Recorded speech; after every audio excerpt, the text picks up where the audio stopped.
Olá pessoal, meu nome é Matheus Henrique, sou integrante da Rede Acadêmica de Psicologia. Hoje a gente está aqui com um papo com a rede, sobre o tema testes projetivos e expressivos. Hoje a gente vai entrevistar a Maísa Roberto. Se apresente pra gente.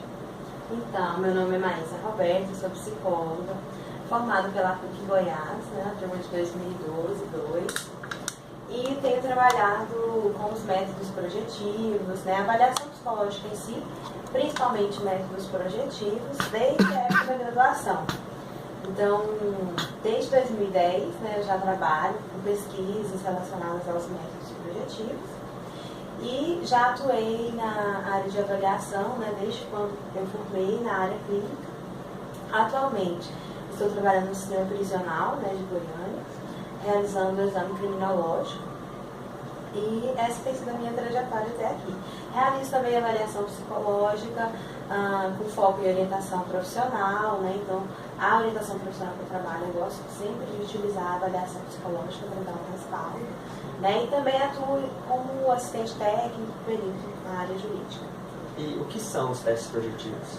Então, os testes projetivos, eles são instrumentos psicológicos, assim como qualquer outro instrumento, mas o que acontece de diferente com os testes projetivos ou expressivos? Então, eles são instrumentos diferentes dos de autos relatos. Nos testes expressivos ou projetivos, o que acontece? Você não tem um estímulo ali que é padronizado, o estímulo é ambíguo. Então, você dá para a pessoa um estímulo ambíguo, por exemplo, um monte de tinta ou uma folha em branco em que ela tem que desenhar alguma coisa para você, e você não dá muitas informações sobre a tarefa que ela precisa de executar, diferente dos instrumentos de autorrelato.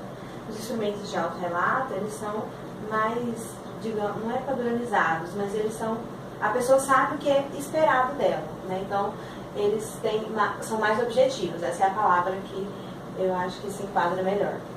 São mais objetivos, então você tem uma instrução objetiva, então vamos pegar, por exemplo, a BFP, que é a bateria fatorial de personalidade, ou, por exemplo, a IFP, o inventário fatorial de personalidade, instrumentos de inteligência, então, por exemplo, testes de atenção, então o AC, por exemplo, que avalia a atenção. O que acontece? Nesses instrumentos a gente tem uma instrução certinha para dar para a pessoa, e ela é uma instrução mais ampla, então eu dou mais informações para a pessoa do que ela precisa dar para mim. Então, quando ela vai responder, por exemplo, a BFP, ela tem uma frase que ela lê e ela responde para nós. É como se estivesse uma entrevista. Então, você fala a pergunta, a pessoa responde. E é um exemplo de entrevista mais fechada. Nos instrumentos expressivos, você não tem isso. Você fala para a pessoa, então ali a instrução bem superficial, e ela vai ali fazer aquela tarefa e não sabe muito bem o que é esperado dela. Isso são testes expressivos ou projetivos. A pessoa vai projetar ou expressar coisas sobre ela, sobre a personalidade dela, nessa tarefa, que não é muito estruturada. E em quais contextos a gente pode utilizar esses testes projetivos? Pode ser utilizado em diversos contextos, então você pode utilizar ele dentro da clínica, numa avaliação de psicodiagnóstico, por exemplo. Você pode utilizar ele no contexto jurídico, inclusive os métodos projetivos, expressivos, são muito utilizados no contexto jurídico, porque geralmente no contexto jurídico você não conta muitas das vezes com a cooperação do sujeito, ele está ali geralmente porque o juiz pediu, então ele não está ali por conta própria, igual, por exemplo, no psicodiagnóstico. Outro contexto que ele pode ser muito útil é o contexto da área organizacional. Então, no contexto da área organizacional, a pessoa ela quer ser bem avaliada, então ela quer sair bem. E aí o que acontece? No instrumento de autorrelato, ela pode tentar camuflar isso.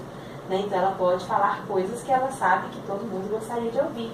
Então, nas perguntas ou nas frases dos instrumentos de autorrelato, por exemplo, ela pode querer simular coisas legais sobre ela, Então, eu vou falar tudo que eu sou boa aqui, porque eu tenho que me sair bem. Da mesma forma na área jurídica, Então, a pessoa ela quer sair bem. Ou ao contrário, ela quer sair mal porque quer comprovar uma doença, né? Por exemplo, no caso de comprovar uma imputabilidade, ou no caso de comprovar alguma doença, né? Para aquelas pessoas que estão ali pleiteando, né? Alguma coisa, alguma indenização de uma empresa ou de alguém, né? Falando que ela teve alguma doença em decorrência daquele fato. Então, ela pode querer simular isso. Isso é possível nos instrumentos de auto-relato? Ou nos instrumentos expressivos? Também é possível acontecer. A pessoa pode tentar simular também. Mas, muito provavelmente, vai ser mais difícil a pessoa simular. Então, por isso que ele é mais indicado nesses contextos. Mas aí, então, pode ser utilizado em diversos contextos. E há limitações desses testes? Sim, há limitações, né? Então, por exemplo, um teste expressivo, o Rorschach, né, o Zurich, eles são muito difíceis de você não poder usar eles, né? Então, a maioria das pessoas, né, podem utilizar. Mas o que acontece? Por exemplo, alguém que é daltônico, né? Então, é um teste de cores, né? Criando cores difíceis, também é um teste de cores. Então, você não vai poder utilizar nessas pessoas. Por exemplo, alguém que tem uma limitação muito grande dos testes expressivos. É quando a pessoa tem dificuldade de expressar, de falar sobre ela, né? Então, se ela der poucas respostas, por exemplo, no teste de Zurich ou no teste de Rorschach, o que acontece? Aquele teste não vai ser tão válido para nós, porque ela não se expressou, ela não falou muito sobre ela. E como não temos estímulos, né, objetivos, a pessoa pode ter mais dificuldade, porque não é uma tarefa muito estruturada, então a pessoa pode ter dificuldade.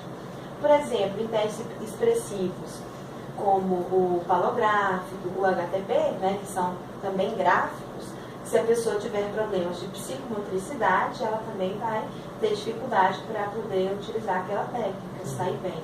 Então a gente tem que levar tudo isso em conta. Por isso que a entrevista é extremamente essencial no processo de avaliação. Então você vai avaliar, faz uma primeira entrevista e depois que você vai programar todo o processo, para ver o que aquela pessoa, né, o que vai ser mais adequado para aquele contexto, para aquela avaliação. No CAT, por exemplo, ou no TAT, que é os testes da percepção temática, né, o infantil e o adulto, a pessoa tem que contar uma história, então ela tem que ler, né, então ela tem que olhar aquela prancha, aquele desenho, né, então, e tem que contar uma história sobre aquele desenho que ela está vendo. Se a pessoa tem dificuldade, uma dificuldade cognitiva, um baixo nível de escolaridade, às vezes pode influenciar. Então, o que a gente aconselha? Que seja utilizado o instrumento, né, de autorrelato, que é um instrumento mais objetivo, e um instrumento expressivo, né, que é o projetivo. Então você tem que utilizar os dois e interligar os dados dos dois. E quais os benefícios que os testes projetivos podem ter em um processo terapêutico? Num processo terapêutico, o que os testes expressivos podem trazer para nós? Ele pode trazer mais informações sobre o sujeito. Né? Então, qualquer avaliação. Então, se você está no processo, né, de terapia, e às vezes aquele processo está meio empacado, não anda, né? Então, o que acontece? Muitas das vezes, se você fizer uma avaliação psicológica, até utilizando outro instrumento também, mas o expressivo, nesse momento, vai ser mais legal, mais adequado. Por quê? Porque vai falar de características do sujeito que até mesmo eles desconhecem, já que eu vou acessar aquelas características, né, que a pessoa não sabe muito bem quando é esperado dela, então ela vai mostrar um pouco mais sobre ela do que mostraria de autorrelato, por exemplo. São situações mais objetivas. Então eu já avaliei, por exemplo, casos assim, que a terapia não andava, estava difícil, aí o terapeuta pediu para eu aplicar, né, um método expressivo, projetivo, né, pediu para eu que aplicasse o método de Rocha, para poder avaliar as questões daquela pessoa. Né? Então, o que ela tem de limitação, né, que ela precisa ser trabalhada, o que tem de potencialidade, então avaliar dessa forma. Então, vai conhecer melhor esse sujeito. E qual a validade que os testes projetivos têm para avaliar a personalidade? Então, isso é uma questão muito legal de falar, porque o que acontece? Muita gente acha que os métodos projetivos, eles não são válidos cientificamente, não tem um rigor psicométrico. Antigamente, inclusive, eles falavam que era o teste projetivo e teste psicométrico. E o psicométrico seria esse, de autorrelato, ou, por exemplo, de inteligência, né, que avalia lá o fator G, ou seja, que tinha mais estatística. Isso, hoje em dia, já caiu por terra e por isso que a gente hoje tem esse instrumento, tem essa nova nomenclatura de teste expressivo ou também teste de desempenho, né? Então, o que a gente avalia quando a gente utiliza um teste projetivo? O desempenho da pessoa em uma tarefa, né? Que ela é uma tarefa com um estímulo ambíguo, que a pessoa não sabe muito bem o que é esperado dela. Mas o fato dela ser projetiva, da pessoa projetar a personalidade dela, o modo de geralmente ela agir, se comportar no dia a dia, não quer dizer que aquilo ali não tem um rigor, né, estatístico. Né? Então, por exemplo, no método de Rorschach, no método de Zuller, no sistema compreensivo, né, e até mesmo em algumas outras escolas do sistema, eles também são psicométricos. Então, a gente vai avaliar, né, a projeção da pessoa, mas a gente vai avaliar também os índices daquele teste. Então, tudo que a pessoa fala é convertido em índice. Né? E é claro, né, então assim, o que acontece? Às vezes, o grande problema dos métodos expressivos é que a pessoa, o aplicador, né, então o psicólogo, ele precisa ter um conhecimento maior do instrumento. Por exemplo, o instrumento de autorrelato, eu não preciso ter, né, tanto, às vezes, conhecimento, porque ali, né, então eu jogo, às vezes, né, no programa, lá na internet, né, numa correção informatizada, sai para mim, né, então ali as continhas e tudo. Nos métodos projetivos, não. Eu tenho que analisar, né, detalhadamente cada índice. E é eu que tenho que fazer isso. Então, vai levar muito em conta, né, a análise do profissional. Da mesma forma no HTP, da mesma forma o palográfico, da mesma forma o CAT. Né? Então, assim, o CAT e o HTP, eles não têm essa questão estatística. Mas ele tem outras questões, né, que vão trazer a validade para eles também. Né? Então, são métodos válidos também, são métodos válidos cientificamente, são métodos que são aprovados, né, pelo SATEPS, que é o sistema, né, de testes de avaliação dos testes psicológicos.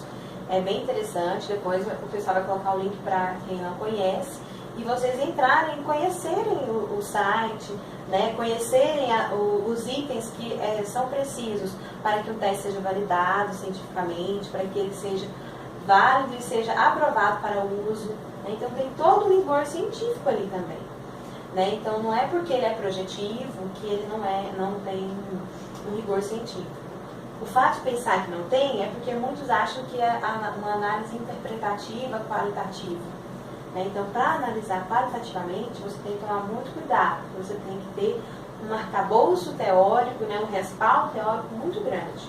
Então, por isso que às vezes as pessoas, né, criticam muito os métodos projetivos. Muito obrigado, Maísa. Só esse foi mais um Papo com a Ex, espero que vocês tenham gostado. Peço para vocês que curtam nossa página no Facebook e se inscrevam aqui no nosso canal.